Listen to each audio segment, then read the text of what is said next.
कहते हैं जब कोई प्यार में होता है तो उसके लिए दुनिया बदल जाती है। रंग बिरंगी तितलियां आसमान में उड़ने लगती है। दिल हिचकोले मारता है, कभी धड़कता है, कभी खो जाता है। प्यार के आगे कुछ दिखाई नहीं देता। और वैसा ही हाल था अनिल का। तुम हुस्न परी तुम जाने जा, तुम सबसे हसी, बड़ा प्यार आ रहा है सुबह सुबह। अरे तुम्हें देखकर प्यार ना आए तो धिक्कार है मेरे इस दुनिया में आने पर। ओह, कहाँ कहाँ ट्राई की है आपने ये लाइन जनाब? बस अभी तुम पर। अनिल अपनी गर्लफ्रेंड चारू से बात कर रहा था, तभी उसकी माँ ने आवाज लगाना शुरू कर दिया और अनिल ने तुरंत फोन रख दिया। अनिल, ए अनिल! अरे क्या है मम्मी, क्यों सुबह सुबह जगाने आ जाती हो कमरे में? तुझे बोला था ना गेहूं चक्की पर डाल के आ।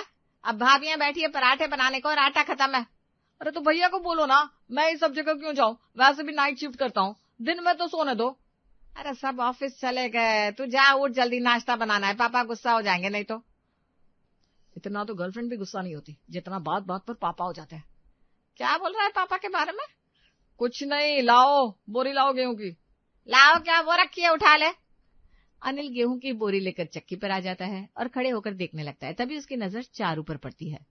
ये यहाँ क्या कर रही है?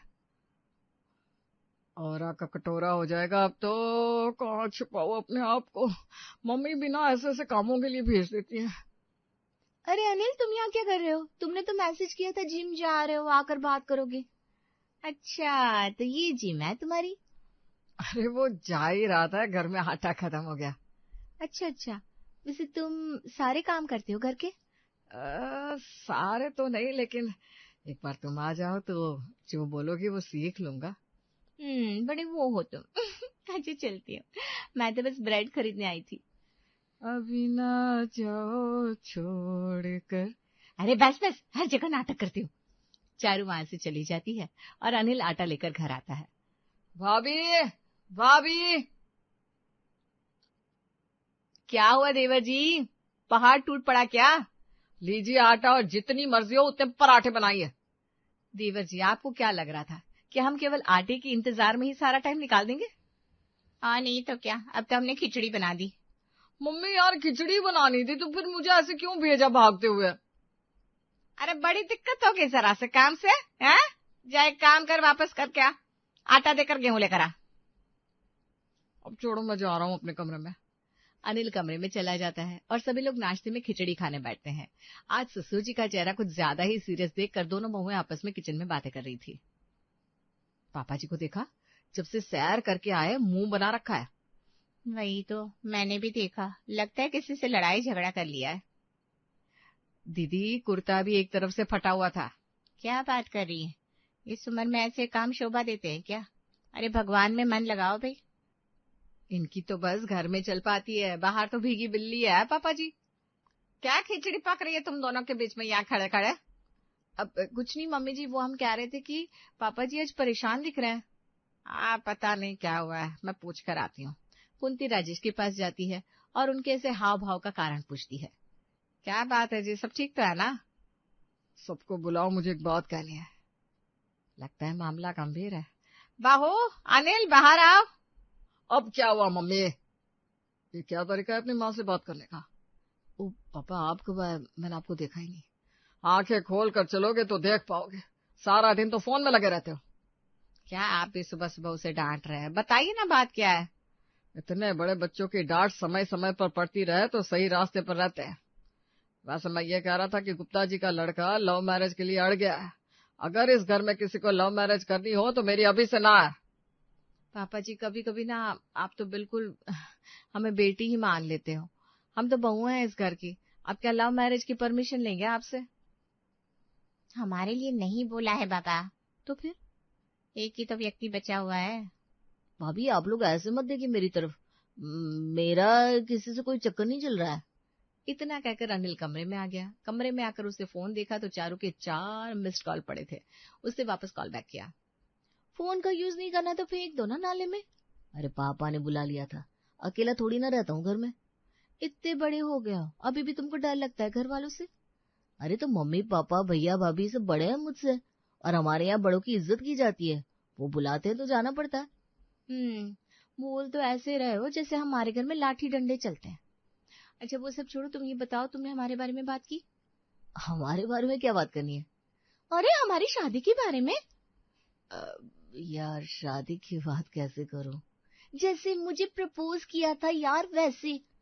अरे तुम पापा थोड़ी ना हो, तुमसे बात करना आसान था। मैं कुछ नहीं जानती, बात करो अपने घर पर, अब मैं फोन रखती हूँ। चारू कॉल कट कर देती है और अनिल टेंशन में बाहर आ जाता है। ये भी ना समझती नहीं है, ऐसे खतरनाक घर में शादी की बात कैसे करूंगा मैं? क्या बात है देवर जी, घर में इतने लोग होते हुए भी खुद से ही बातें करते रहते हैं। कोई बात नहीं है भाभी, ओ घर में इतने काम होते हुए भी आप भी तो मुझ पर ही नजर रखे रहती है ना। जब से पापा जी ने वार्निंग दी है आप कुछ टेंशन में आ गए हैं। भाभी आज शाम को शादी में जाना है ना, आपको टेंशन नहीं है क्या कपड़ों की? अरे हाँ मम्मी जी, आज तो शाम को शादी में जाना है। अरे तो हड़बड़ा क्यों रही है बहू, चलेंगे ना आराम से। शाम को सभी लोग शादी में शामिल होने चले जाते हैं और अनिल घर पर अकेला था। ये नाइट शिफ्ट की वजह से मैं कहीं जा भी नहीं सकता, वरना शादी में अच्छा अच्छा खाना खा रहा होता। लेकिन अब क्या खाना पड़ रहा है? खिचड़ी। अनिल खिचड़ी को देखकर मुंह बना रहा था कि उसका फोन बज उठा। चारू का नाम देखकर उसका मन खुश हो गया। आखिर आ ही गई ना मेरी याद जाने मन। बेबी तुम्हारा कहीं और चक्कर तो नहीं चल रहा है ना? नहीं तो क्यों? तो चला लो, क्योंकि मेरा रिश्ता पक्का करने का सोच रहे हैं पापा। यार एक तो वैसे ही मूड खराब था खिचड़ी देखकर, अब तुमने दिमाग का दही और कर दिया। देखो मैम कुछ नहीं बोल रही हूँ, अगले महीने पापा गांव से शहर आ जाएंगे और मुझे ले जाएंगे। वहाँ बात चल रही है किसी से, लड़का लंदन में है। चारू मेरी बेबी, तुमको मेरे जैसा प्यार करने वाला कोई नहीं मिलेगा, पैसे वाले बहुत मिल जाएंगे। कैसा भी मिले, कम से कम तुम्हारे जैसी लंबी लंबी फेंकता तो नहीं होगा। अच्छा तो तुम ही बताओ मैं क्या करूं? अपने घर में बात करो मेरे बारे में। ठीक है, कुछ प्लान करके तुम्हें बताता हूँ। अब प्लान के साथ ही फोन करना तुम। अनिल अपने दिमाग में घोड़े दौड़ाने लगता है, लेकिन उसे कोई भी आइडिया समझ में नहीं आता। ये मिडिल क्लास परिवार में प्यार करना भी कितना खतरनाक काम है, इससे अच्छा तो मैं सिंगल ही रह लेता। लेकिन गलती भी तो चारू की है, वो इतनी प्यारी क्यों लगी मुझे? अनिल का आधे से ज्यादा समय तो चारू के बारे में सोचने में ही निकल जाता था और बाकी का टाइम बॉस की बातें सुनने में। बच्चे कुछ टाइम में रही सही कसर उसकी भाभी और घर वाले पूरी करते थे। दीदी सुनो ना। क्या है? दीदी बहुत दिनों से हम सब मूवी देखने नहीं गए। बात तो सही है, लेकिन कोई कहाँ ले जाता है हमें, इन लोगों को ऑफिस से फुर्सत नहीं। चलो हम दोनों ही चलते हैं। मम्मी जी से भी पूछ लेते ना। अरे नहीं नहीं, उनसे मत पूछो, वो तो पैसों की बचत का रोना लेकर बैठ जाएंगी। अरे एक बार पूछने में जाता क्या है। दोनों बहुएं अपनी सास के पास आती है, दोनों को एक साथ आता देखकर सासू माँ पहले ही कह देती है, आप कहीं जाने को नहीं मिलेगा, घर में बैठो। मम्मी जी आपको कैसे पता हम जाने वाले हैं? मुझे लगा ही था, इतना शांत होकर जो आई तुम लोग। वैसे भी मैं तुम लोगों की सास हूँ, ज्ञान के मामले में तुम लोग मेरे आसपास भी नहीं हो। ठीक है, लेकिन आप ये कमरे में क्या कर रही हैं? कब से खाली पड़ा है, सोच रही हूँ किराए पर उठा दूं, 4 पैसे ही आ जाएंगे। बात तो ठीक है, लेकिन किराएदार कहाँ है? किराए पर देना है कमरा? और नहीं तो क्या है, कोई तेरी नजर में किराएदार? नहीं नहीं, मेरी नजर में कोई क्यों ही होगा। तो फिर तू अपना काम करना, मैं ढूंढ लूंगी किराएदार। अनिल भागकर अपने कमरे में आता है और आते ही चारू को फोन लगाता है। हेलो, आप कौन? कहाँ लगाया है फोन? ओए बैंगन। अरे मीम की दुकान, मेरी बात तो सुन। नहीं। नहीं, हर बात पर नहीं, जब देखो तब नहीं। अच्छा अच्छा चुप हो जाओ, क्या है? मेरे घर आओगी? क्या बात कर रहे हो? अरे मेरे घर में किराएदार बनकर आ जाओ और यहाँ रहकर सबका दिल जीत लो। क्या ऐसा हो सकता है? देखो जगह खाली है, जल्दी से आ जाओ। ठीक है, आ जाती हूँ। अगले ही दिन चारू घर तलाशती हुई अनिल के घर किराएदार बनकर आती है। देखो तुम समझदार लगती हो, इसलिए महीने का बस 5,000 ही लूंगी। 5,000 आंटी जी, मुझे घर खरीदना नहीं है, बस एक कमरे में रहना है। अरे कमरा भी तो अच्छा है, नहीं पसंद तो जाओ फिर। नहीं नहीं नहीं, रह लूंगी। ठीक है, लाओ एडवांस दे दो। अपना सामान लगा दो, फिर देती हूँ। चारू अपना बोरिया बिस्तर लेकर अनिल के घर रहने लगती है और कमरे में से ही अनिल को फोन लगाती है। यार तुम्हारी मम्मी तो मुझसे एडवांस मांग रही है, कहाँ से लाऊं? अरे मेरी भी सैलरी आई नहीं अभी। तो क्या करूं? मैं तुमसे सोल्यूशन मांग रही हूँ और तुम हो कि मुझे प्रॉब्लम बता रहे हो। अरे रुको ना, कुछ करता हूँ मैं। अनिल कमरे से बाहर आता है और अपनी माँ से कहता है, मम्मी सुनो ना। अभी टाइम नहीं है, अभी नई किराएदार आई है, उसे देखना है। अरे मम्मी वो मुझे जरा 5,000 देना ना। नहीं तो जाकर अलमारी से ले लेना। ठीक है मम्मी। अनिल कुंती की अलमारी से 5,000 लेता है और चुपके से चारू को पकड़ा देता है। आंटी के पैसे आंटी कोई? सासू माँ बोलो मेरी जान और इम्प्रेस करो। क्या करूं? खाना बना दो आज। ठीक है। चारू एडवांस देती है और घर में सबसे मिलती जुलती है। उसकी चटपटी बातों से सभी दिलों का दिल गार्डन गार्डन हो जाता है। हमें नहीं पता था इतनी अच्छी किराएदार मिल जाएगी। अरे अभी तो आप लोगों ने मेरे हाथ की चटपटी खिचड़ी नहीं खाई है। खिचड़ी कब से मसालेदार होने लगी? अभी खिलाती हूँ। सादा तो हमेशा खाई होगी आपने, चारू के हाथ की स्पेशल खाई है अब खिचड़ी। चलो अच्छा है, आज शाम के खाने से फुर्सत मिल जाएगी हमें। चारू किचन में जाती है और सबके लिए बढ़िया छौंक लगाकर मसाले वसाले डालकर पापड़ अचार के साथ खिचड़ी बनाकर ले आती है। क्या बात है, बड़ी अच्छी खुशबू आ रही है। हमने तो सोचा ही नहीं था कि सादी सी खिचड़ी इतनी अच्छी भी बन सकती है। सही कह रहे हो पापा। वैसे चारू गोत्र क्या है तुम्हारा? तो इसका गोत्र क्यों पूछ रहा है? गोत्र? कौन सा गोत्र? मैंने तो कॉलेज पूछा पापा। नहीं नहीं। क्या आप भी पापा क्या क्या सुनते हैं। सभी लोग खाना खाकर अपने अपने कमरे में जा चुके थे और मौका देकर अनिल चारू के कमरे में आ गया। तुम यहाँ क्या कर रहे हो? कोई देख लेगा। अरे कोई नहीं देखेगा मेरी बाबू। जाओ यहाँ से, पहले दिन ही तुम भांडा फोड़ दोगे। तुम इतने पास आई हो, मेरे घर में हो, मैं कैसे जाऊं? मैं तो तुमसे बात करूंगा और वो भी सामने। मुझे भूख लग रही है, सारी खिचड़ी तुम्हारे घर वाले खा गए। अरे रुको मैं अभी ऑर्डर कर देता हूँ। ठीक है। अनिल नूडल्स मंगवाता है और दोनों हॉल में बैठकर खाने लगते हैं। यहाँ कोई देख नहीं लेगा हमें? नहीं कोई नहीं देख लेगा। अनिल और चारू नूडल्स खाने में व्यस्त हो जाते हैं और उनकी भाभी प्रिया सब कुछ देखकर चली जाती है। अगली सुबह दोनों भाभियां जैसे अनिल के जागने का इंतजार कर रही थी। प्रिया, आजकल तो मेरा मन नूडल्स खाने का करता है। क्या वो मेरी तरफ देखकर क्यों बोल रहे हो? हमने कहाँ देखा देवर जी, हॉल में तो अंधेरा था। क्या कुछ भी? आपका और चारू क्या ऐसा कुछ भी नहीं है। अच्छा ठीक है, हमने तो ऐसा कुछ कहा भी नहीं है। कुछ नहीं है तो फिर आप इतना लाल टमाटर क्यों हुए जा रहे हैं? आप लोगों को कोई और काम नहीं है क्या? अनिल दोनों की बातों से बचकर निकल जाता है और चारू को फोन लगाता है। हेलो सुनो, ये भाभी लोगों को कुछ बोला है क्या तुमने? पागल हो गई हूँ क्या? मैं क्यों कुछ कहूंगी? तो ये दोनों मेरे पीछे क्यों पड़ गई है? तो फिर मनाओ ना सबको, बता दो सबको हमारे बारे में। अरे नहीं अभी सही वक्त नहीं है। ठीक है तो मुझे सोने दो। बाहर आओ और घर के काम में हेल्प करो। मम्मी को दिखाओ ना तुम कितनी अच्छी हो। सोने से नहीं बन जाओगी तुम घर की बहू। जब तक तुम बताने की हिम्मत नहीं लाओगे मैं नहीं बन पाऊंगी। आ रही हो बाहर, रुको।